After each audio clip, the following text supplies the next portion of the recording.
I have a story to tell about something that happened to our family last week. I'm sorry. I try not to get emotional, but it was a scary story. And before I go into it, I want you to know it has a happy ending, okay? So when I'm telling this, don't get too upset. Leave that to me. But a little over a week ago on Friday, April 21st, my wife, Molly, gave birth to a boy, a baby boy. His name is William John Kimmel. Thank you very much.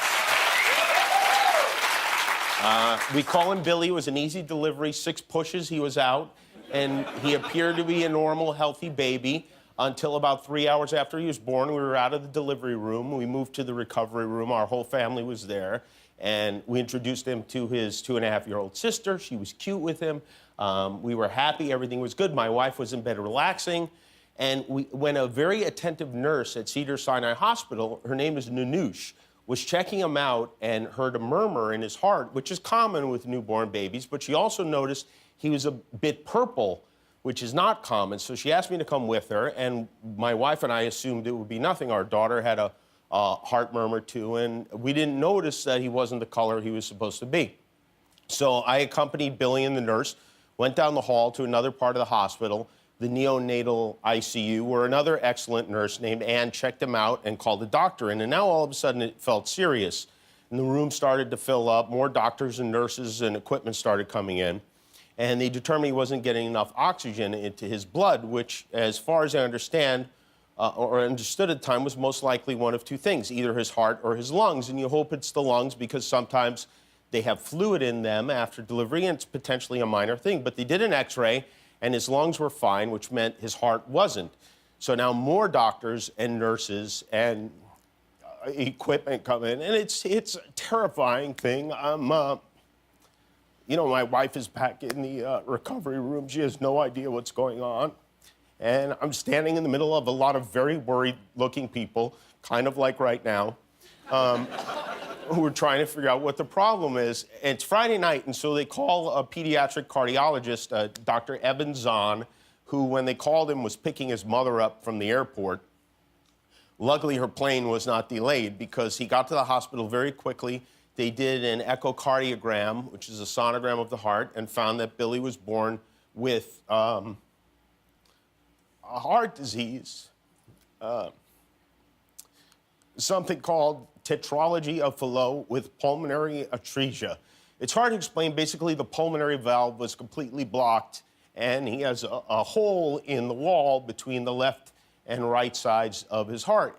And then they brought my wife in, and they wheeled her in, and Dr. Zahn told her what was going on and what our options were, and we decided to take him to Children's Hospital, where there's a world-renowned cardiac surgeon who is, by all accounts, a genius. His name is Dr. Von Starnes. So we put the baby in an ambulance to Children's Hospital, Los Angeles, and on Monday morning, Dr. Starnes opened his chest and fixed one of the 2 defects in his heart. He went in there with a scalpel and did some kind of magic that I couldn't even begin to explain. He opened the valve, and the operation was a success. It was the longest 3 hours of my life, but it was a success. So, they didn't do everything. He'll have to have another open heart surgery in 3 to 6 months to close those holes, but they want to wait until he's bigger, and then he'll have a third, hopefully non-invasive procedure sometime maybe in his early teens to replace the valve he has now. So this poor kid, this is what he looked like on Monday. But this is what he looked like yesterday. We brought him home.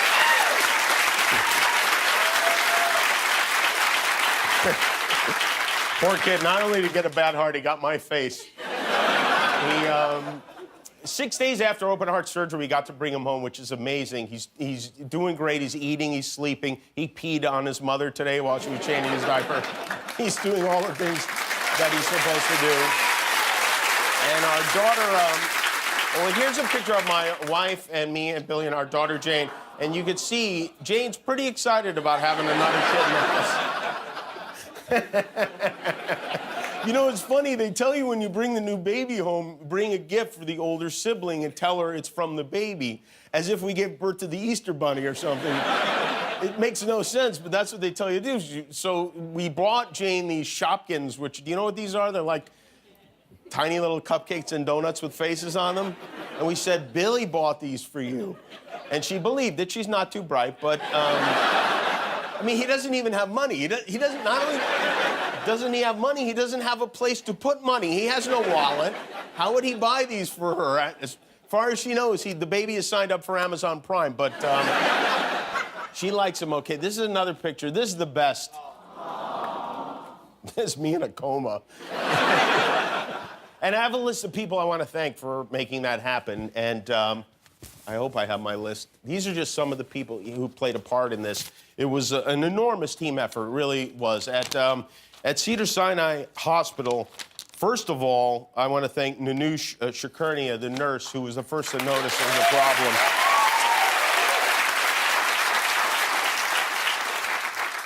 If it was a girl, we would have named her Nanush. We really would have. And the other nurses at Cedars, Desiree, Lori, Ashley, Teresa, Susan, Alexis, the head nurse in intensive care, Ann DeMeo, who's great, Nurse Joan Bacall, who was at his side the whole time, Dr. Evan Zahn, and also his mother, who probably didn't get her luggage because he picked her up at the airport. Dr. Scott Cohen, Dr. Stacy Rosenbaum, Dr. Tim Cazares, all for being so great. And the truly awe-inspiring team at Children's Hospital Los Angeles, led by Dr. Vaughn Starnes, who saved so many lives.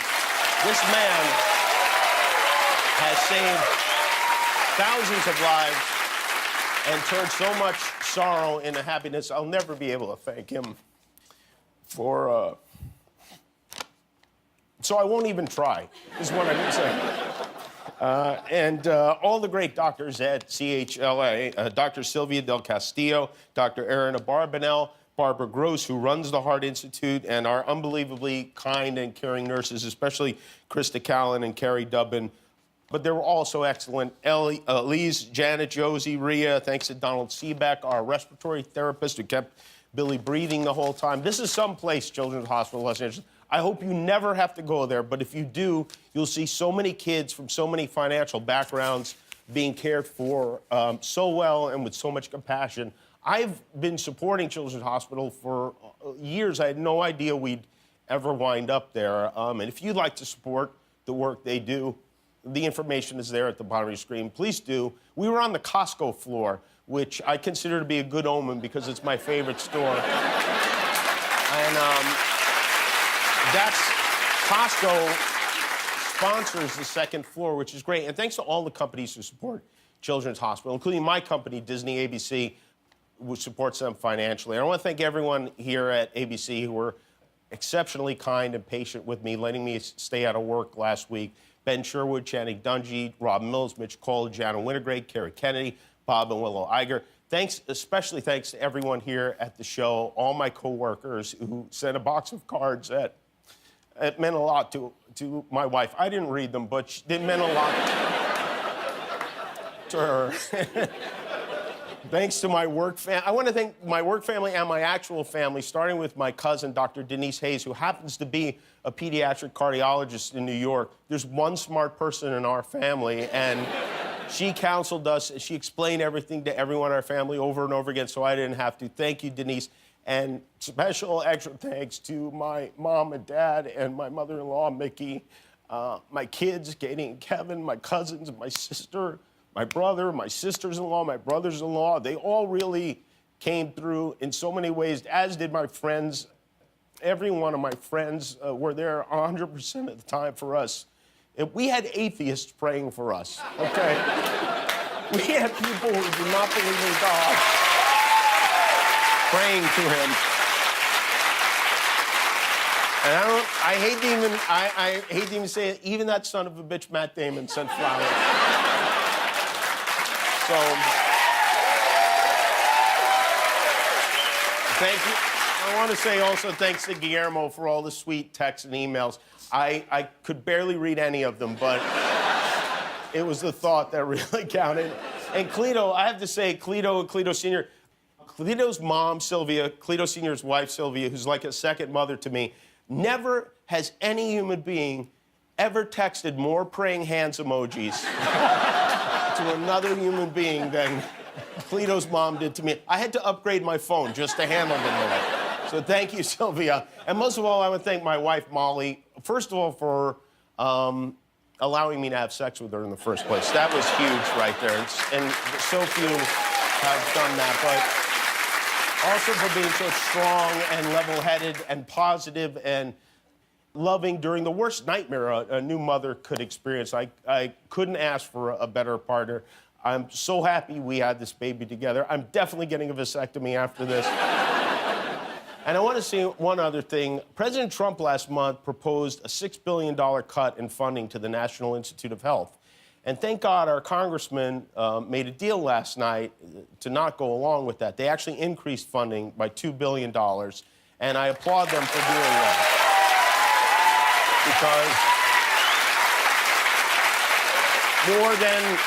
more than 40% of the people who would have been affected by those cuts to the National Institute of Health are children, and it would have a major impact on a lot of great places, including Children's Hospital in Los Angeles, which is so unbelievably sad to me. We were brought up to believe that we live in the greatest country in the world, but until a few years ago, millions and millions of us had no access to health insurance at all. You know, before 2014, if you were born with congenital heart disease like my son was, there was a good chance you'd never be able to get health insurance because you had a pre-existing condition. You were born with a pre-existing condition. And if your parents didn't have medical insurance, you might not live long enough to even get denied because of a pre-existing condition. If your baby is going to die, and it doesn't have to, it shouldn't matter how much money you make. I think that's something that, whether you're a Republican or a Democrat or something else, we all agree on that, right? I mean, we do. And I think whatever your party, whatever you believe, whatever you support, we need to make sure that the people who are supposed to represent us, the people who are meeting about this right now in Washington, understand that very clearly. Let's stop with the nonsense. This isn't football. There are no teams. We are the team. It's the United States. Don't let their partisan squabbles divide us on something every decent person wants. We need to take care of each